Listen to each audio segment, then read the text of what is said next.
जय हिंद। केंद्र सरकार यूपीएस यानी यूनिफाइड पेंशन स्कीम यानी एकीकृत पेंशन स्कीम लाई है।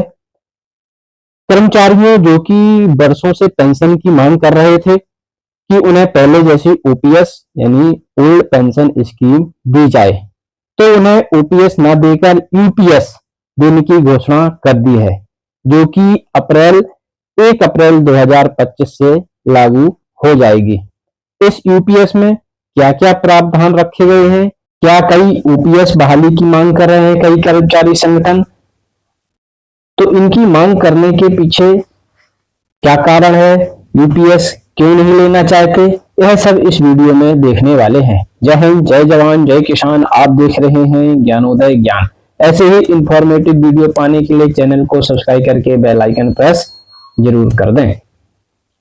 फ्लैशबैक्स में चले जाएं तो 2004 में अटल बिहारी की सरकार ने सरकारी कर्मचारियों को मिलने वाली पेंशन बंद करके नई पेंशन स्कीम यानी कि नेशनल पेंशन स्कीम को लागू कर दिया था, जिसमें सरकारी कर्मचारियों से इस पेंशन में अंशदान लिया जाने लगा और इस पैसे को मार्केट में लगाने लगे, शेयर मार्केट में, और उससे मिलने वाले लाभ से पेंशन देने की व्यवस्था की गई। इसमें तीनों सेनाओं आर्मी, नेवी, एयरफोर्स को अलग रखा गया है। एनपीएस का विरोध शासकीय कर्मचारी करते आए हैं। जब कर्मचारी रिटायर्ड होने पर 80,000, 70,000, 50,000 की सैलरी पाने वाले कर्मचारियों को एनपीएस प्रणाली से पेंशन के रूप में मात्र 2200 रुपए, 1500 रुपए, 800 रुपए इस प्रकार से मिल रहे थे, तो इन संगठनों ने यह मुद्दा बनाकर जोर शोर से विरोध करना शुरू कर दिया। साथ ही विपक्ष की पार्टियों ने भी ओपीएस लागू करने के वादे शुरू किए और जिसका लाभ भी उन्हें कई राज्यों में सरकार बनाने का मौका भी मिला। ये भी सच्चाई है, यदि मोदी सरकार इस बार यदि पूर्ण बहुमत से सरकार बनाई होती तो वह यूपीएस पर भी विचार नहीं करती।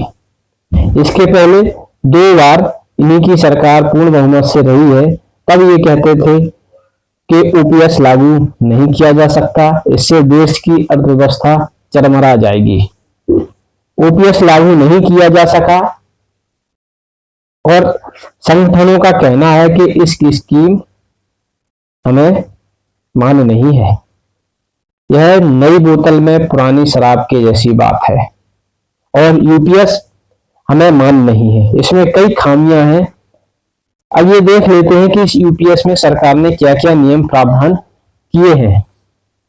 नंबर 1 ये है कि कर्मचारियों को सबसे अहम जो मांग थी कि जैसे कि पहले पेंशन की राशि जो कि आपको सैलरी की आधी यानी कि 50% मिलती थी,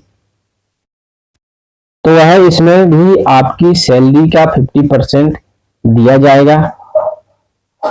लेकिन यूपीएस में 50% देने की बात जो की जा रही है, उसमें रिटायर्ड रहने के ठीक पहले 12 माह की बेसिक सैलरी का औसत निकालकर उसका 50% पेंशन देने के रूप में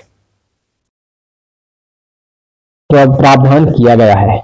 लेकिन इसके लिए एक शर्त रखी गई है कि कम से कम आपकी 25 साल उम्र, 25 साल की नौकरी आपकी होगी, तभी आप 50% पेंशन के हकदार होंगे।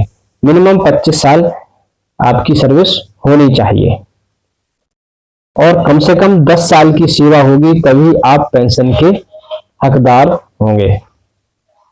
तो मिनिमम 10 साल और अधिकतम 25 वर्ष या उससे अधिक होगी तो भी आप पेंशन के हकदार होंगे।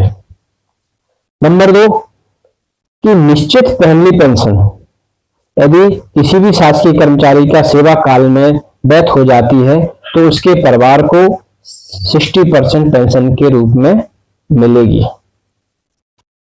नंबर 3 पॉइंट है, कम से कम 10 साल की सेवा की स्थिति में 10,000 से कम पेंशन नहीं होगी, यानी कि मिनिमम 10,000 पेंशन आपको मिलेगी ही, इससे कम पेंशन आपको नहीं मिलेगी। यदि 10 साल की सेवा आप कर चुके हैं तो 10,000 रुपए आपकी पेंशन बनेगी ही बनेगी।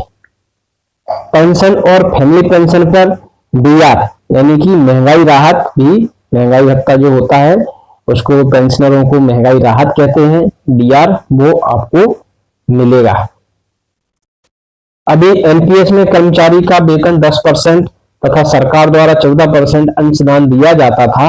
यूपीएस में कर्मचारी से 10% ही लिया जाएगा और सरकार के द्वारा इसे 18.5% यानी कि 18.5% अंशदान अब दिया जाएगा। यूपीएस 1 अप्रैल 2025 से लागू हो जाएगी और ये कर्मचारियों के पास ये ऑप्शन रहेगा कि वो यूपीएस यानी कि यूनिफाइड पेंशन स्कीम में जाएं या एनपीएस में, दोनों में से जिसमें जाना चाहें उसमें सिलेक्ट कर सकते हैं, दोनों ऑप्शन खुले रहेंगे। और यह 2004 से 2024 तक, यानी कि 2004 से एनपीएस लागू हो गया था, तो 2004 से लेकर 2024 तक जो भी पेंशनर आए हैं उनको इस योजना का लाभ मिलेगा। तो उनको एरियर के माध्यम से राशि का भुगतान किया जाएगा।